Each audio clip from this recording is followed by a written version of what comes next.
नमस्कार मेरे प्यारे विद्यार्थियों, आप सभी का एक बार पुनः स्वागत करते हैं आपके अपने YouTube प्लेटफॉर्म संध्या कंप्यूटर क्लासेज पर। मेरे प्यारे विद्यार्थियों, आज हम आइलन असेसमेंट यानी क्वेश्चंस आपके जो करवाने जा रहे हैं वो यूनिट नंबर 9 माइक्रोसॉफ्ट एक्सेल से संबंधित हैं। और आप सभी से रिक्वेस्ट है कि अगर आप इस प्लेटफॉर्म पर नए हैं तो चैनल को अवश्य सब्सक्राइब करें और साथ ही बेल आइकन को अवश्य क्लिक करें ताकि आने वाले प्रत्येक वीडियो की नोटिफिकेशन आप तक पहुँच सके। तो फ्रेंड्स, हम बढ़ेंगे पहले क्वेश्चंस की और आज के इस टॉपिक के अंदर काफ़ी महत्वपूर्ण क्वेश्चंस बनने वाले हैं। और मैं आप सभी से रिक्वेस्ट करूंगा कि अगर आप इस प्लेटफॉर्म पर नए हैं तो चैनल को अवश्य सब्सक्राइब करके बेल आइकन को जरूर क्लिक कीजिए ताकि आने वाले प्रत्येक वीडियो की नोटिफिकेशन आप तक सबसे पहले पहुंच सके।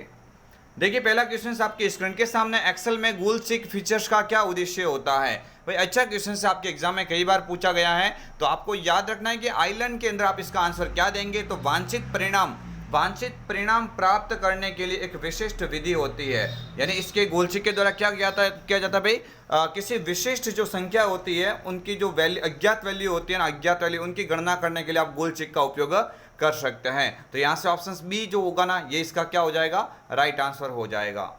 चलिए आगे बढ़ेंगे। एमएस एक्सेल में कौन सा फंक्शंस नहीं है। आप सभी को ध्यान रखना है कि भाई मैक्सिमम जो बड़ी संख्या निकालने के लिए होता है, मिनिमम छोटी संख्या निकालने के लिए, सम यानी संख्या को जोड़ने के लिए। लेकिन एवीजी होता है ना, ये एवीजी कभी शॉर्ट में नहीं होता है। हमेशा एवीजी का फंक्शन कैसे होता है, एवरेज पूरा नाम लिखा जाता है। भाई कैसे लिखा जाता है, एवरेज, हमेशा आपको याद रखना है, पहले एवरेज पूरा नाम लिखा जाता है, एवीजी शॉर्ट में कभी लिखा नहीं जाता। तो इसका करेक्ट आंसर हो जाएगा ऑप्शन डी, एवीजी। आगे बढ़ेंगे नेक्स्ट क्वेश्चंस की और। एक्सेल में सेल के भीतर एक नई लाइन बनाने के लिए किस कुंजी का उपयोग किया जा सकता है। तो यहाँ पे थोड़ी क्वेश्चंस जो ऑब्जेक्ट है ना, उसमें थोड़ी यहाँ पे मिसअंडरस्टैंडिंग हुई है। आपको याद रखना है कि यहाँ पे करेक्ट आंसर होना चाहिए अल्ट के साथ में एंटर। क्या होना चाहिए, अल्ट बटन के साथ में आपको क्या दबाना पड़ेगा, अल्ट के साथ में आप एंटर दबाएंगे ना, तो अल्ट के साथ में एंटर दबाने से ये कार्य होता है। तो आपको याद रखना है कि आप इस ऑप्शंस में एंटर नहीं है ऑप्शंस में ना, तो पहले आप अल्ट को दबाएंगे। तो यहाँ से ऐसा क्वेश्चन आए तो आप अल्ट बोल देना, लेकिन करेक्ट आंसर क्या होता है, अल्ट के साथ में एंटर होता है। क्या होता है, अल्ट के साथ में एंटर होता है। लेकिन आपके आइलैंड असेसमेंट में इस तरह से क्वेश्चन दिया हुआ है तो आपको वहाँ पे अल्ट को ज़्यादा वरीयता देनी होगी। चलिए आगे बढ़ते हैं नेक्स्ट क्वेश्चंस की और। एमएस एक्सेल 2019 में आप डेटा को आरोही या अवरोही क्रम में सेट करने के लिए किसका उपयोग करेंगे। भाई आरोही या अवरोही क्रम में अगर आप किन संख्याओं को मतलब ऐसे व्यवस्थित करना चाहते हैं तो किसका उपयोग करेंगे। आप सबसे पहले तो आपको याद रखना, डेटा टैब के अंदर जाएंगे और डेटा टैब के अंदर किसका उपयोग करेंगे, सॉर्ट का। इस सॉर्ट के अंदर दो ऑप्शन होंगे, असेंडिंग यानी आप कह सकते हैं कि आरोही क्रम हो जाएगा, और एक हो जाएगा डिसेंडिंग जो अवरोही क्रम के अंदर किसी संख्या को व्यवस्थित करेगा। नेक्स्ट आगे वाला क्वेश्चन है, एक्सेल 2019 में एग्रीगेट फंक्शंस का क्या कार्य होता है। भाई एग्रीगेट फंक्शंस के बारे में बात हो रही है, महत्वपूर्ण क्वेश्चन है। एमएस एक्सेल 2019 में एग्रीगेट फंक्शंस क्या कार्य करता है। तो डेटा की रेंज पर एग्रीगेट एनालिसिस परफॉर्मेंस करता है। क्या करेगा, डेटा की जो रेंज होती है ना उसके ऊपर एग्रीगेट एनालिसिस परफॉर्मेंस जो ये करता है। तो यहाँ पे करेक्ट आंसर हो जाएगा ऑप्शन नंबर बी। क्या हो जाएगा भाई, ऑप्शन बी, डेटा की रेंज पर एग्रीगेट एनालिसिस परफॉर्मेंस के रूप में देख सकते हैं। नेक्स्ट आगे वाला क्वेश्चन है, एक्सेल 2019 में किसी श्रेणी के में उच्चतम मान ज्ञात करने के लिए किस फंक्शंस का उपयोग किया जाता है। उच्चतम यानी सबसे बड़ा। भाई उच्चतम का मतलब क्या हो जाएगा, सबसे बड़ा। अगर आप मान ज्ञात करना चाहते हैं तो आप किसका उपयोग करेंगे, उच्चतम मान के लिए आप मैक्सिमम फंक्शंस का उपयोग करेंगे। सबसे बड़ी वैल्यू निकालने के लिए आप बराबर MAX का उपयोग करते हैं। चलिए आगे बढ़ेंगे, मैं टाइम ज़्यादा नहीं लूँगा। निम्नलिखित में से कौन सा फॉर्मूला एक्सेल में सही एंटर नहीं किया गया है। तो भाई एक्सेल का इसमें से कौन सा फॉर्मूला सही एंटर नहीं किया गया है, तो आप सभी लोग ध्यान दीजिएगा। सभी लोगों को अच्छे से फ्रेंड्स यहाँ पे ध्यान देना है कि यहाँ पे है ना, यहाँ पे ऑप्शंस देखिए, आपको याद रखना है। यहाँ पे ऑप्शंस इक्वल टू, यहाँ पे ऑप्शंस आपको याद रखना है। यहाँ पे ऑप्शन जो इक्वल टू यहाँ पे दिया हुआ नहीं है, बाकी सभी में इक्वल टू दिया हुआ है। तो देखो जहाँ पे बराबर का निशान आता है ना वो तो सब सही है, जहाँ पे बराबर का निशान आता है वो तो सब क्या है भाई, सही है। और इसमें इक्वल टू नहीं दिया हुआ है ना, इसका मतलब ये आपका क्या हो जाएगा, गलत। यानी करेक्ट आंसर क्या हो जाएगा, ऑप्शन नंबर डी, 97 + 45। इसमें आपने बराबर का निशान नहीं दिया है तो ये इसका राइट आंसर हो जाएगा। आगे वाला क्वेश्चन है, एमएस एक्सेल 2019 में विंडोज को दो भागों में विभाजित करने के लिए किस मेन्यू विकल्प का उपयोग किया जाएगा। भाई आपका विंडोज होता है, उस विंडोज को दो भागों में बांटना चाहते हैं तो विंडोज़ को दो भागों में बांटने के लिए किस में जाएंगे, व्यू, आप किस में जाएंगे भाई, व्यू के अंदर जाएंगे, व्यू मेन्यू के अंदर जाएंगे भाई, सीधी सी बात है। और व्यू के अंदर किसका उपयोग करेंगे, स्प्लिट का, किसका उपयोग करेंगे, स्प्लिट का। तो व्यू स्प्लिट ऑप्शंस का उपयोग करते हुए आप विंडोज़ को दो भागों में बांट सकते हैं। आगे नेक्स्ट क्वेश्चन आपके स्क्रीन के सामने, एक्सेल में कॉलम को लेबल किया जाता है भाई। एक्सेल के अंदर जो कॉलम होते हैं ना, उन कॉलम को किस में लेबल किया जाता है, तो ए बी सी डी इस तरह से कॉलम दिखाई देते हैं ना, आपको याद रखना कॉलम इस तरह से लेबल के रूप में दिखाई देते हैं, ए बी सी डी। तो यहाँ पे करेक्ट आंसर हो जाएगा ऑप्शन नंबर सी। क्या हो जाएगा, ऑप्शन नंबर सी यहाँ से करेक्ट आंसर इसका हो जाएगा। आगे नेक्स्ट क्वेश्चन से, नीचे दिए गए चित्र में से सेल में वर्कशीट शीर्षक दिखाई दे रहा है, लेकिन सुरेश चाहता है कि यह सेल A1 से सेल F1 तक सेंटर में दिखाई दे। इसके लिए सुरेश को क्या करना चाहिए। तो आपको याद रखना, अच्छा पूरा प्रैक्टिकली क्वेश्चन है तो आपको याद रखना है। इसके अंदर राइट आंसर के रूप में हम किसको देखेंगे, बहुत ही महत्वपूर्ण क्वेश्चन है एग्जाम में, ये आपके एग्जाम में भी पूछा जा सकता है। नीचे देखिए चित्र में वर्कशीट के लिए सुरेश चाहता है कि यह सेल A1 से सेल F1 तक सेंटर में दिखाई दे। इसके लिए सुरेश को क्या करना चाहिए, तो सेल A1 से लेके सेल F1 को सिलेक्ट करो और बाद में मर्ज एंड सेंटर पर प्रेस करें। किसके ऊपर क्लिक करें भाई, मर्ज एंड सेंटर के ऊपर प्रेस करें। मर्ज एंड सेंटर के ऊपर आप प्रेस करेंगे, यानी सेल A1 से F1 पहले सिलेक्ट करेंगे भाई, सेल A1 से लगा के F1 तक क्या करेंगे, आप सिलेक्ट कर देंगे और बाद में मर्ज एंड सेंटर के ऊपर आप क्लिक कर देंगे। यहाँ से करेक्ट आंसर हो जाएगा बी। आगे वाला क्वेश्चन है, एक्सेल वर्क स्पेस से आपका क्या तात्पर्य है। भाई वर्क स्पेस यानी जो आप काम करते हैं ना, वो वर्कशीट होती है, यानी वर्कशीट का ग्रुप होता है भाई। क्या हो जाएगा, वर्कशीट का ग्रुप हो जाएगा। क्या हो जाएगा, वर्कशीट का ग्रुप होता है, यानी ऑप्शन नंबर सी यहाँ से करेक्ट आंसर आपको करना पड़ेगा। आगे वाला क्वेश्चन है, एक्सेल 2019 में फंक्शंस काउंट का क्या कार्य होता है भाई। काउंट का मतलब क्या होता है, किसी सेल रेंज में उन सेल की संख्याओं की गणना करता है। कोई सेल है, उस सेल के अंदर जो दी गई संख्या होती है ना, उन संख्याओं की गणना करने के लिए किसका उपयोग करेंगे, काउंट का उपयोग करेंगे। तो इसका मतलब ऑप्शन ए इस क्वेश्चन का क्या हो जाएगा, राइट आंसर हो जाएगा।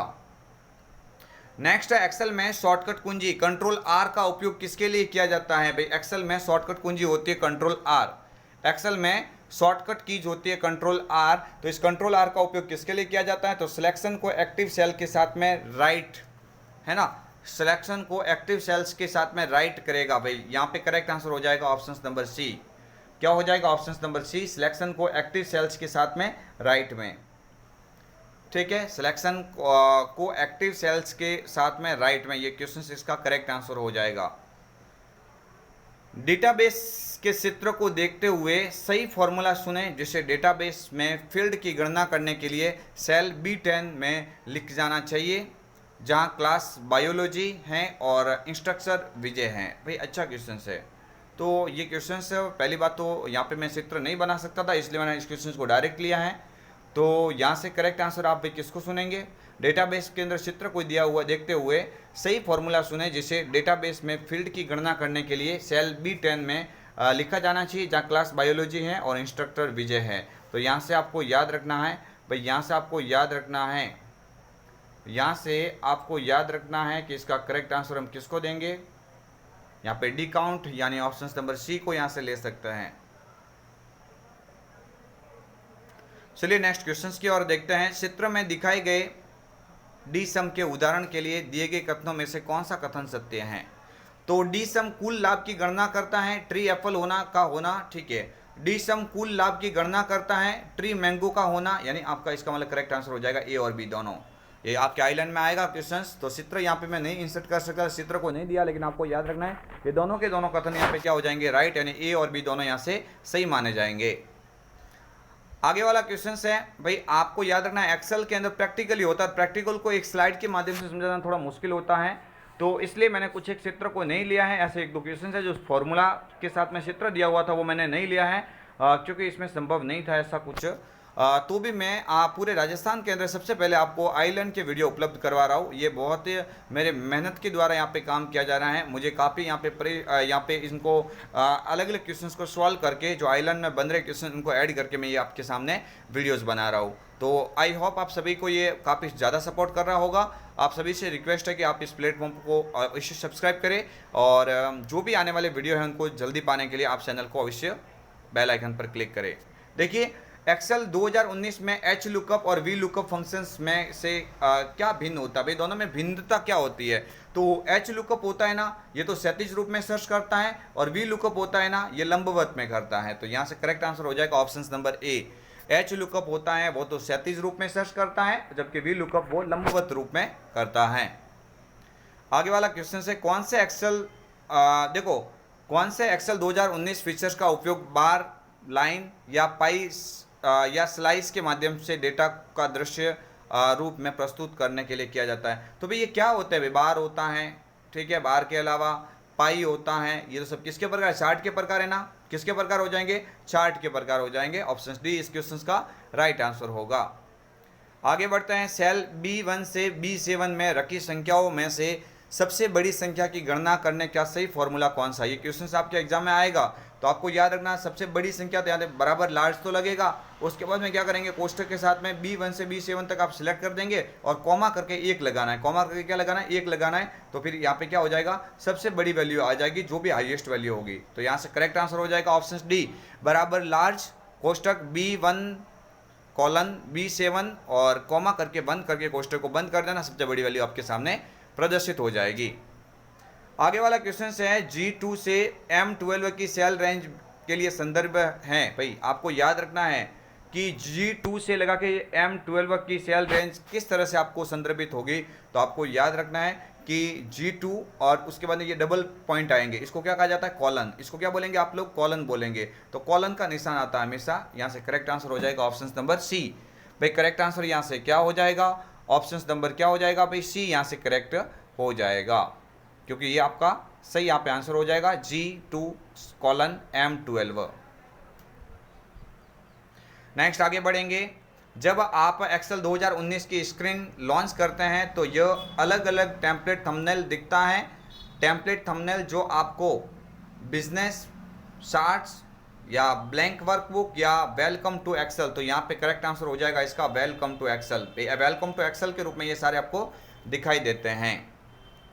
चलिए आगे बढ़ते हैं नेक्स्ट क्वेश्चंस की और 21 नंबर क्वेश्चन से, एक्सप्लोर करने और कई विशेषताओं को सीखने की अनुमति देता है, उसे कहा जाता है।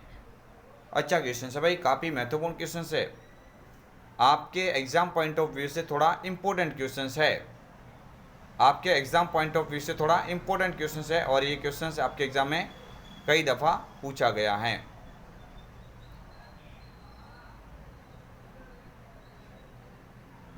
तो यहाँ पे आपको याद रखना है, क्वेश्चंस दोबारा यहाँ पे हो गया है, तो इसका भी करेक्ट आंसर क्या हो जाएगा भाई, वेलकम टू एक्सेल हो जाएगा। एक्सप्लोर करने और कई विशेषताओं को सीखना अनुमति देता है, उसे कहा जाता है।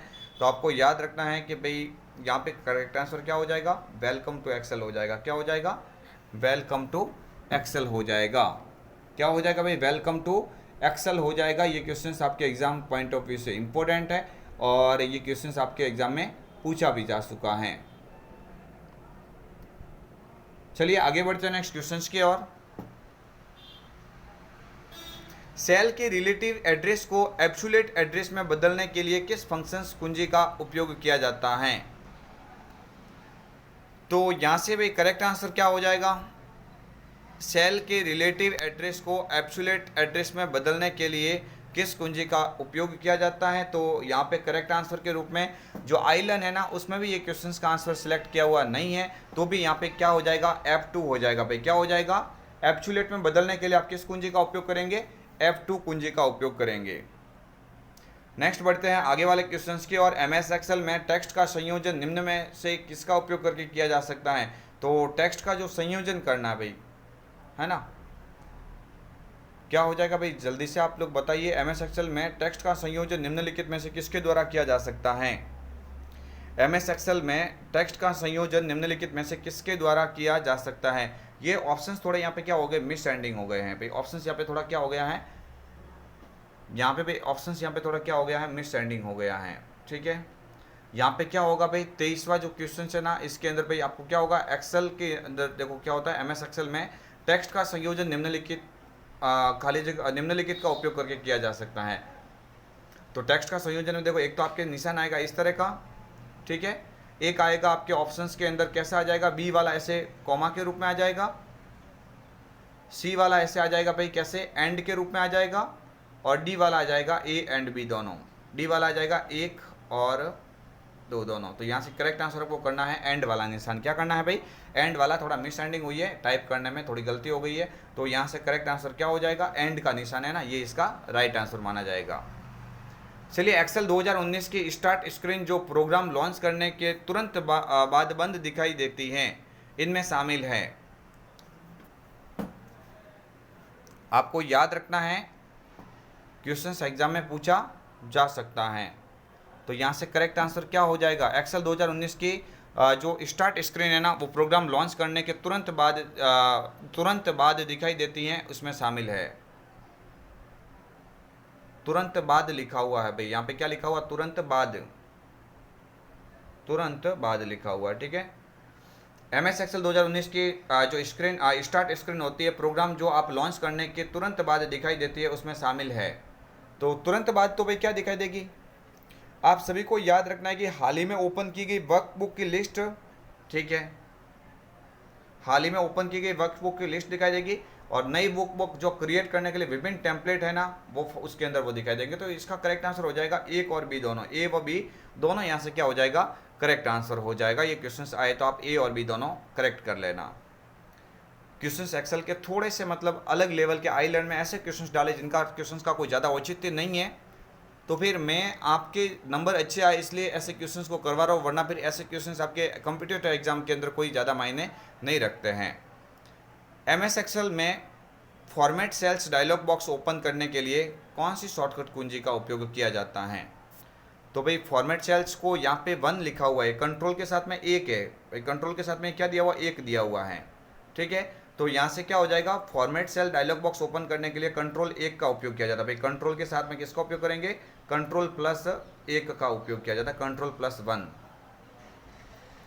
चलिए आगे बढ़ते हैं। माइक्रोसॉफ्ट एक्सेल 2019 किस प्रकार का सॉफ्टवेयर है। माइक्रोसॉफ्ट एक्सेल 2019 किस प्रकार का सॉफ्टवेयर है। तो आपको याद रखना है कि ये तो सीधी सी बात है भाई, कौन सा हो जाएगा, स्प्रेडशीट हो जाएगा। कौन सा हो जाएगा, स्प्रेडशीट प्रोग्राम हो जाएगा। नेक्स्ट आगे वाला क्वेश्चन है, एक्सेल 2019 की सेल में टेक्स्ट को रैप करने के लिए कौन सा विकल्प मेन्यू जो प्रदान करेगा। तो भाई कौन सा मेन्यू होता है भाई, ये जो रैप टेक्स्ट होता है ना, रैप टेक्स्ट बोलो या टेक्स्ट रैप बोलो, कोई भी बात बोलो, तो यहाँ पे किस में हो जाएगा, होम टैब के अंदर। कहाँ पे होता है ये, होम टैब के अंदर होता है। नेक्स्ट, परिपक्वता पर ब्याज का भुगतान करने वाली शिक्षा, ठीक है भाई, अच्छा क्वेश्चन है, थोड़ा इसको सही से समझते हैं। परिपक्वता पर ब्याज का भुगतान करने वाली, परिपक्वता पर ब्याज का भुगतान करने वाली सुरक्षा, यहाँ पे शिक्षा नहीं है भाई, सुरक्षा है। क्या है, सुरक्षा। परिपक्वता पर ब्याज का भुगतान करने वाली सुरक्षा के लिए अर्जित किया वापस करने के लिए MS एक्सेल फंक्शंस है।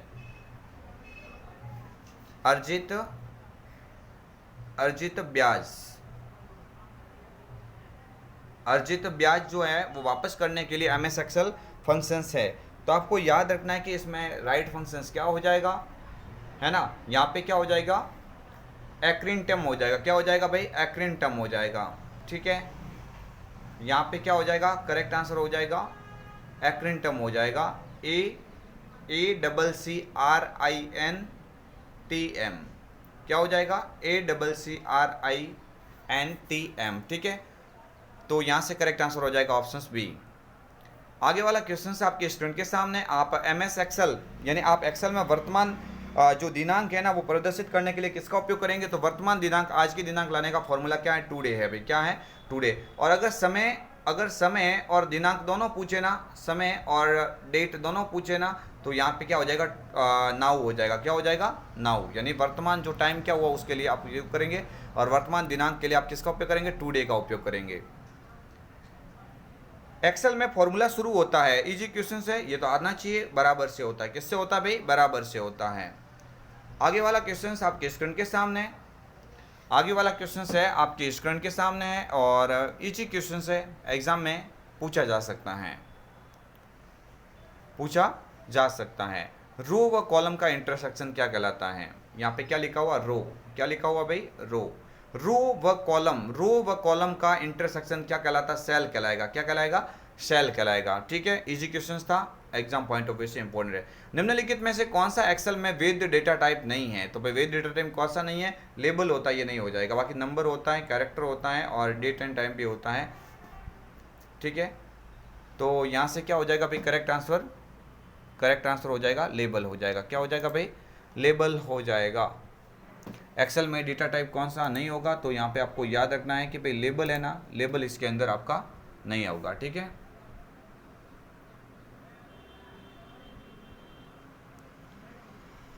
चलिए यहाँ पे आगे बढ़ते नेक्स्ट क्वेश्चंस की ओर। और अच्छा क्वेश्चन है, एग्जाम पॉइंट ऑफ व्यू से इम्पोर्टेंट भी है, कई बार एग्जाम में पूछा जा चुका है। नेक्स्ट आगे क्वेश्चंस वाला देखते हैं। एक्सेल 2019 में सेल रेफरेंस शब्द का क्या अर्थ होता है? तो सेल रेफरेंस का मतलब होता है सेल का एड्रेस। सेल रेफरेंस बोल दो या सेल एड्रेस बोल दो, दोनों बात एक ही होती हैं।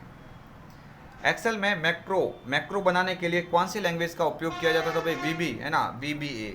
किसका? वीबी का उपयोग किया जाता है। ये क्वेश्चन आया हुआ है, 34वें का राइट आंसर हो जाएगा VB। ठीक है, तो ये मैंने कुछ 4-5 क्वेश्चन पीछे ड्रॉप किए हैं जिसमें चित्र थे भाई, जिसमें तस्वीर थी और तस्वीर को इंसर्ट करना मुश्किल और बिना तस्वीर के उसको समझाना मुश्किल होगा। तो भी मैंने एक्सेल से इसमें जो इंपॉर्टेंट क्वेश्चन थे वो मैंने आइलैंड के अकॉर्डिंग और एग्जाम के अकॉर्डिंग मैंने करवा दिए हैं। एक्सेल के अंदर थोड़ा सा प्रैक्टिकल टॉपिक होता है, इसलिए ऑन द मतलब डायरेक्टली बिना प्रैक्टिकल के समझना थोड़ा मुश्किल होता है। इसलिए मैंने जो क्वेश्चंस आपके ऐसे थे जो बिना प्रैक्टिकल के थे वो मैंने आपको इस सेशन के माध्यम से करवा दिए हैं। अगर आपको सेशन पसंद आया तो लाइक शेयर एंड सब्सक्राइब अवश्य कीजिए। मिलेंगे आपको एक और अन्य वीडियो के साथ में MS पावर पॉइंट के साथ। तब तक के लिए जय हिंद, वंदे मातरम, जय भारत।